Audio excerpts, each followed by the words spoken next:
We lost. I'll play the, let me see if I can do this and it will work. Yeah.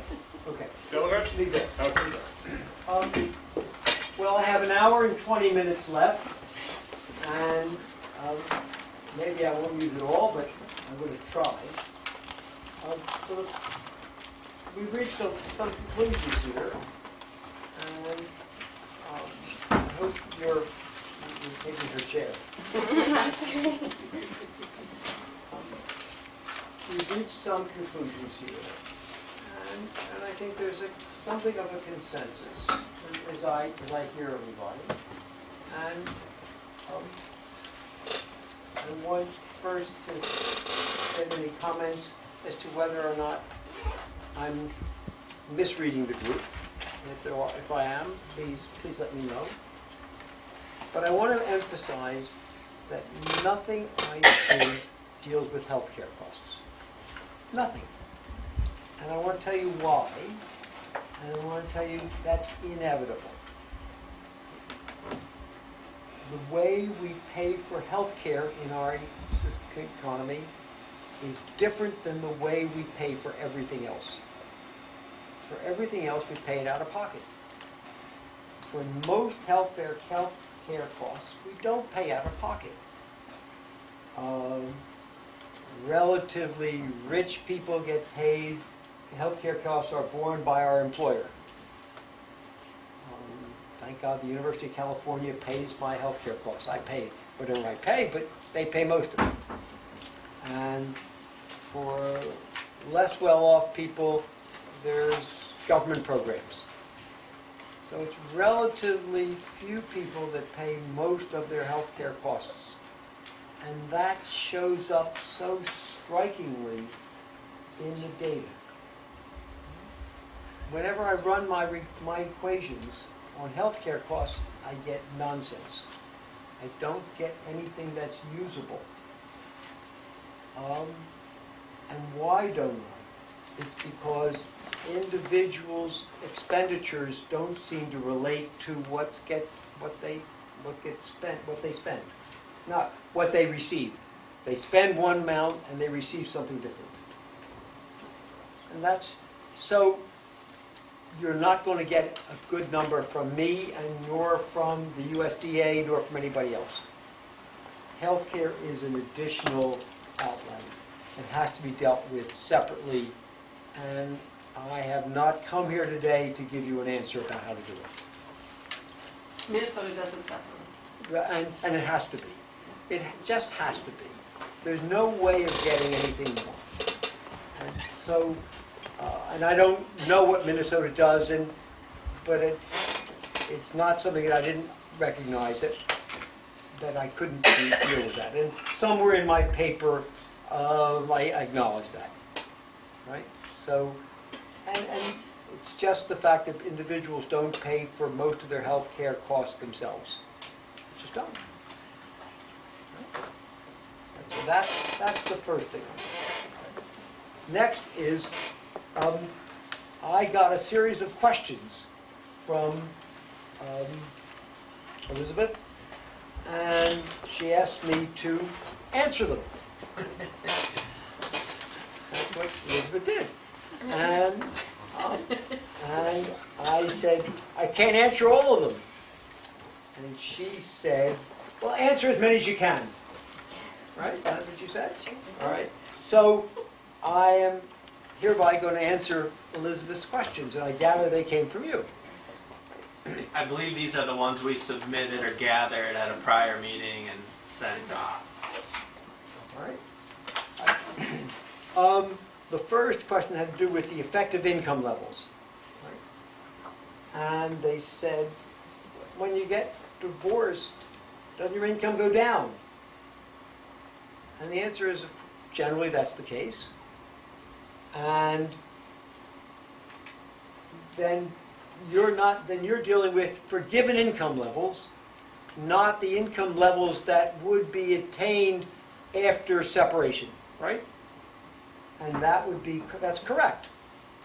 My analysis is based on given income levels and largely based on married households, not the comparison between married and single households, although I now have some results I'm going to give you on that. First, someone asked whether or not income affects expenditures on children. And the answer is, of course it does. Wealthier families spend more on their children than less wealthy families. And we know that, and it shows up in the numbers. And the reason why we did our analysis separately by income class is to emphasize the role of income. What did we do? We divided our sample of married households into 3/3. Low, medium, and high income levels. And we included income even within each category. So income is there twice. And we divided the samples because there's a different set of preferences for higher income levels than lower income levels. It may very well be that the extra bedroom approach is more reasonable for high income levels than it is for low income levels. I can accept that. So income plays a major part in the analysis that we did. Doctor, I'm sorry to interrupt. This No, is no Pamela. problem. Something I was noticing, I was just doing some calculations, and it's also true, and your numbers reflect this too, that a higher percentage of low-income people, a higher percentage of their income goes to children. So all of the numbers bear that out, and a lesser percentage of the income in higher income people go to children. Yes. And I Yes. think that's a really important piece. Important result. And it's not these are not, again, let me emphasize, these are not my results. These are what the data shows in comparing households without children, with households with one child, and then with 2 children, and then with 3+ children. There are not enough households with more than 3 to have a separate category. So we added 3 and any more in the same category. There's just not, sample size just isn't big enough for anything more. All right. Second question is, while we all use the same data, as I've emphasized many times, we use very different models, and there are pros and cons for all of them. And that's really the basis of what I have to say here today. We can update each of these models with more recent data, and we should be doing so. But that won't change the outcome. The outcomes are not largely dependent on having more recent data. The outcomes are mainly due to the assumptions which underlie the models. The assumptions, for the 1,000th time, about how to measure opportunity costs and whether you should do so. And whether you should do what I do on the cheap is not measure them at all, which is true.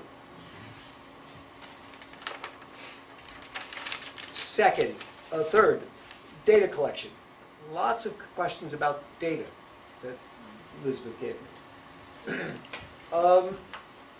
The data can be broken down by demographics, and some people ask that.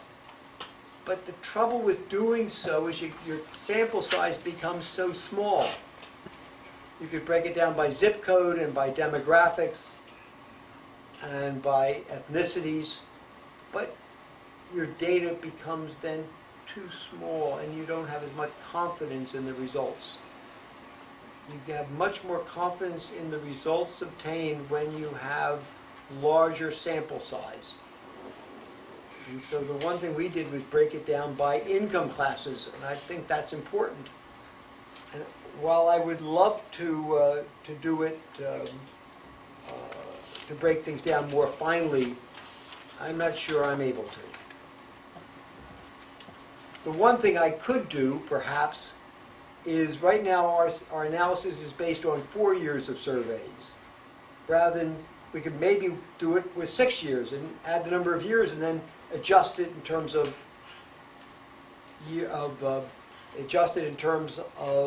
price levels. And then maybe we could get more finely derived data. There is things to do if we do it over time. We had to do a break off it as it is. We stopped at 4 years, but maybe it would be different if we had 6 or even more, because that would keep the sample size up if we looked at more finely selected subgroups. So this analysis is not the final word. It's the first word, at least from me. But it could and should be extended. I don't think that the results I've given you are the final word, and I don't want you to think that I believe so. But it's the first effort at estimating monetary costs and not using these other two methods which are so dependent on measuring opportunity costs.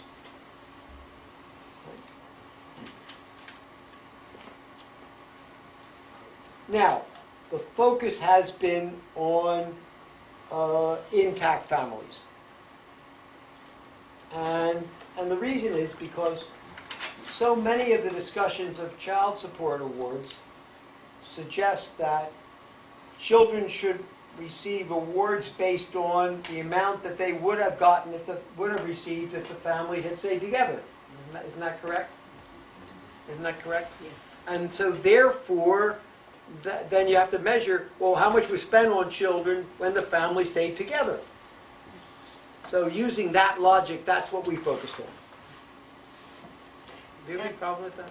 Only does. only because the qualification to that statement in our law is given the fact that the parents now live separately. Of course that's right. So you have to take into account what occurs, but that's the second step, and I didn't do that to this point. And I would agree with that. Oh, sorry. Just on that point, and I get what you're saying, you know, your statement about because of these opportunity costs, the other methods are higher.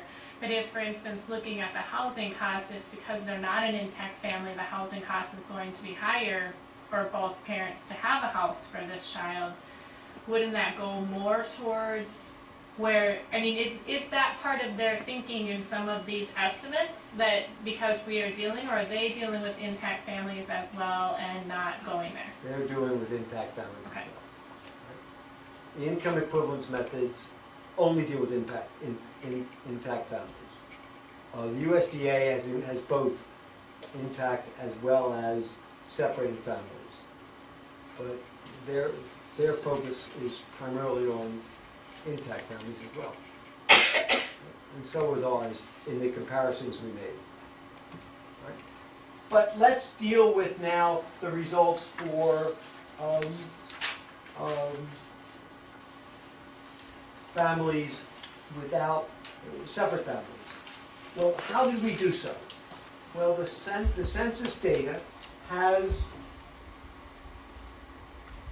an indication of the number of adults in the household. And we could isolate the number of households with a single child. Right? And we did the same analysis for single households as with married households. Right? Lisa, did you put this on the slides? It wasn't on my regular slides. No. You didn't have that? No. Do you want me to pass it out? I only have You one don't have copy. Oh, I see. We have, You do, we do. We do have it, We'll have it's it. in your report. Okay, Oh, that's yes. so please turn It's to not in table these slides. 10 of the report, and let me go over the numbers, and I apologize for the people in the audience. I should have put this on the slide, and I just didn't, so I apologize. So let's turn to table 10. Table 10. And we're comparing myself, the USDA, and Center for Policy Research, which is the income equivalence methods, okay? And the numbers are, we already did the numbers on the top three, right? The married households. So let's compare them with the numbers with single households. And you can see that and the only thing to really compare is low income, because we had enough sample size to compare low income married and low income single. With single, medium, high, we didn't have enough sample size, so we combined them. You can see that middle high for single covers the groups between middle and high for married. You all see that? Okay, so let's look at single households, which is the best comparison. All right? And you can see that with one child, single households spend more, slightly more. And with, in terms of my own numbers, and with the USDA numbers, they spend slightly less. But the numbers are not very large. Again, with 2 children, my numbers went up and USDA numbers went down, but not all that much. And the same thing applies to 3+ children. So you get some differences, but not a lot. They're both minor.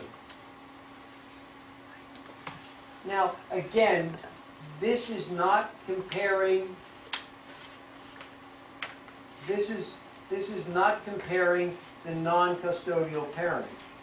This is just looking at the custodial parent. We had households with children. This is single parent households as compared with married parent households.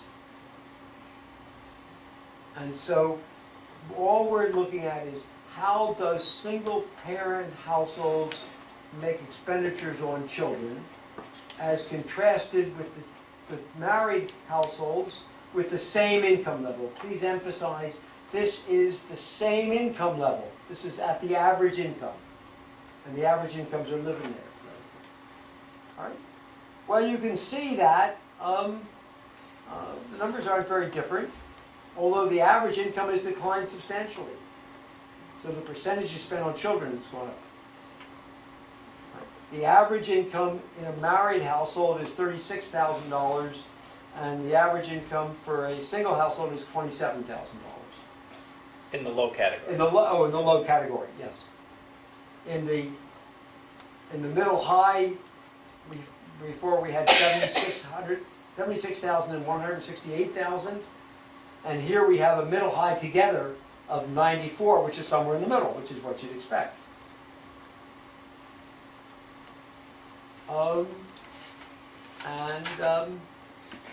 The numbers for single households are somewhere in between middle and high for married households.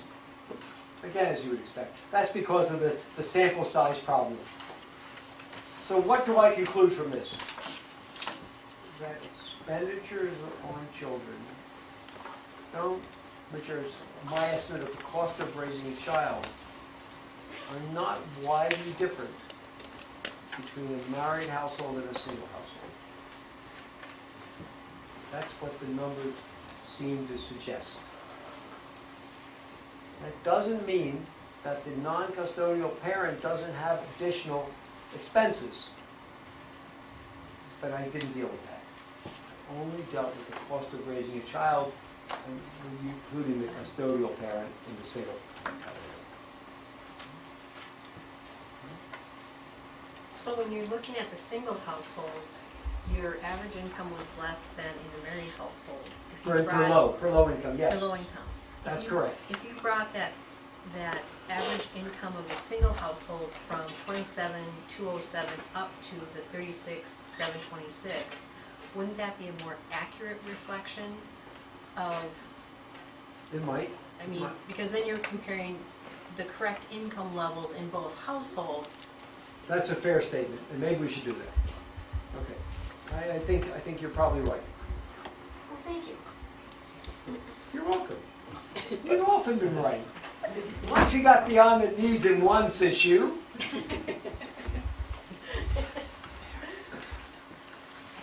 But it's just an average. So again, it's hard to say how many families in the category that are less than 55,000 you're picking and choosing to try to get. So then you're looking at sample size and you just don't know, right? of course not. Okay.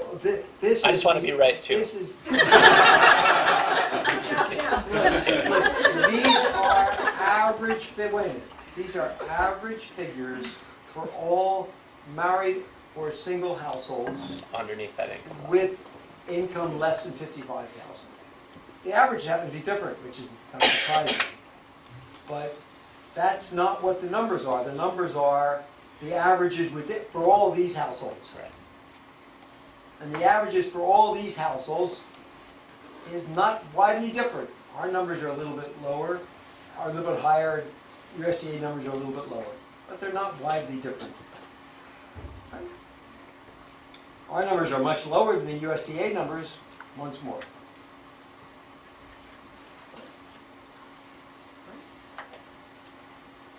Do you have any?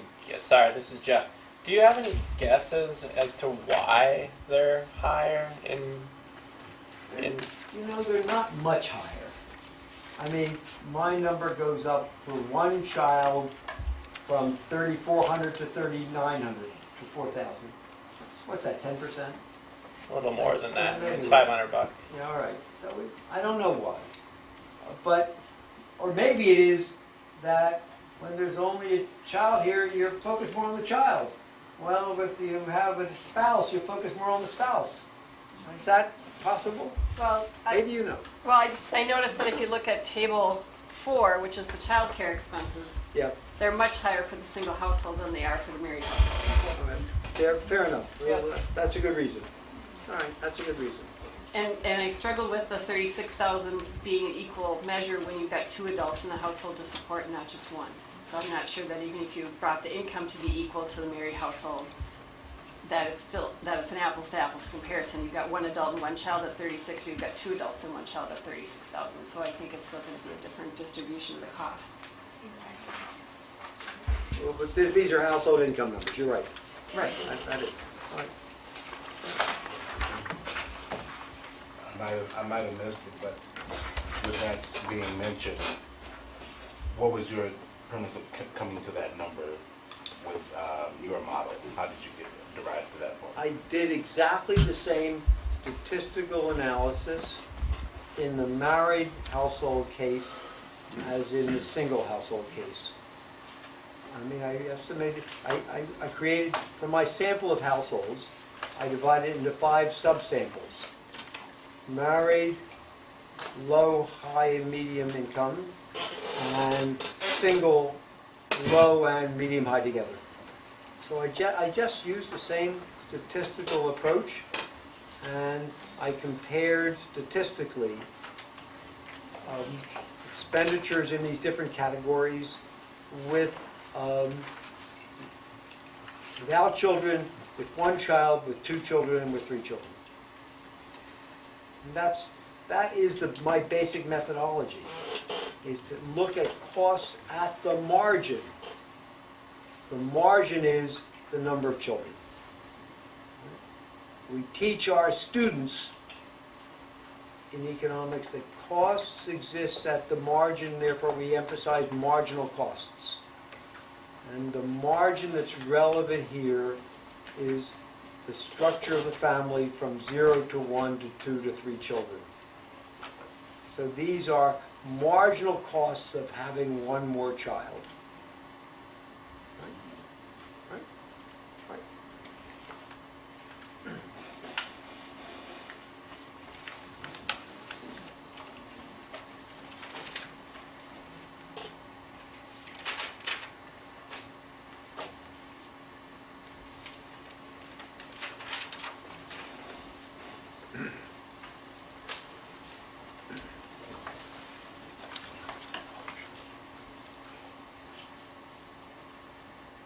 Let's look further at these results.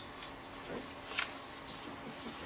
The USDA cost, again, with low-income, single-headed households, the USDA costs are, for one child, approximately $10,000. $10,000 out of an average income of $27,000 gives you that 37% of the household income is spent on a child. Do you believe that? Our numbers say $4,000 approximately, which says 15% of the average income is spent on a child. 15% is, to me, a reasonable number. 37% isn't. Now you guys can think of your own example. Let's go with 2 children. The USDA number is on the order of $15,000 out of an average income of $27,000. So that says 56. If you have 2 children, more than half of your expenditures are for children.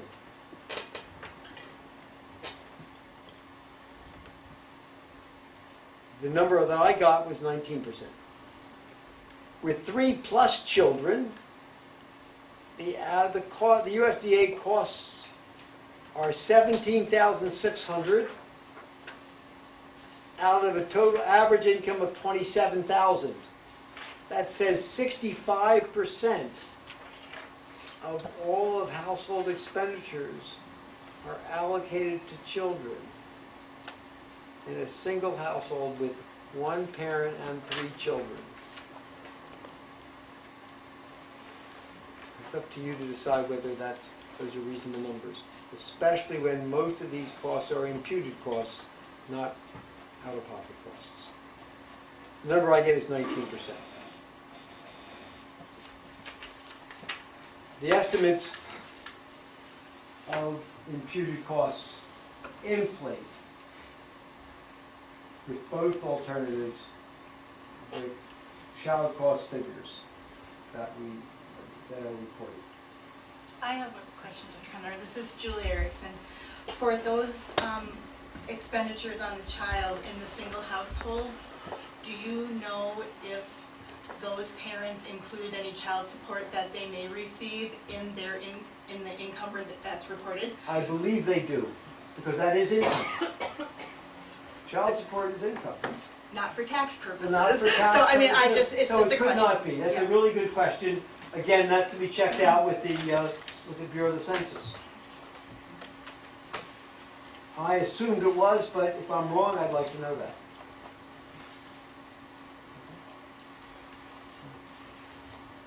Should we open it to the floor?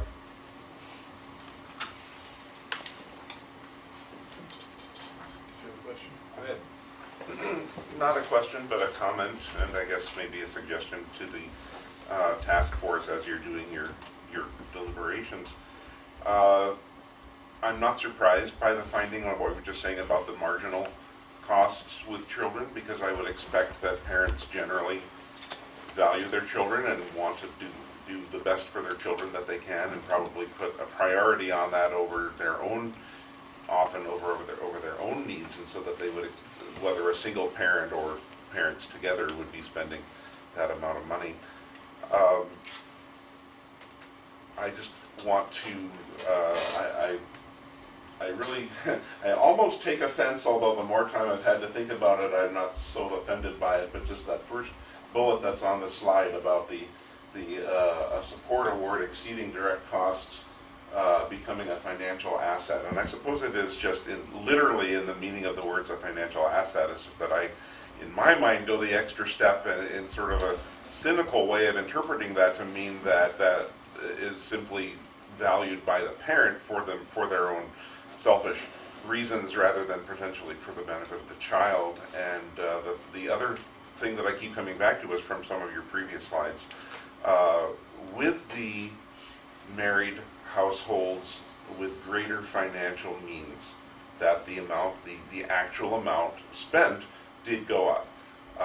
And that was went down. the percentage, yeah, it's percentage of income, but the actual amount spent on the child or children went up Sure. to a point. And I would agree beyond that point, then, yes, then it seems to become just a financial asset. But in terms of thinking about setting support amounts, that to the extent the to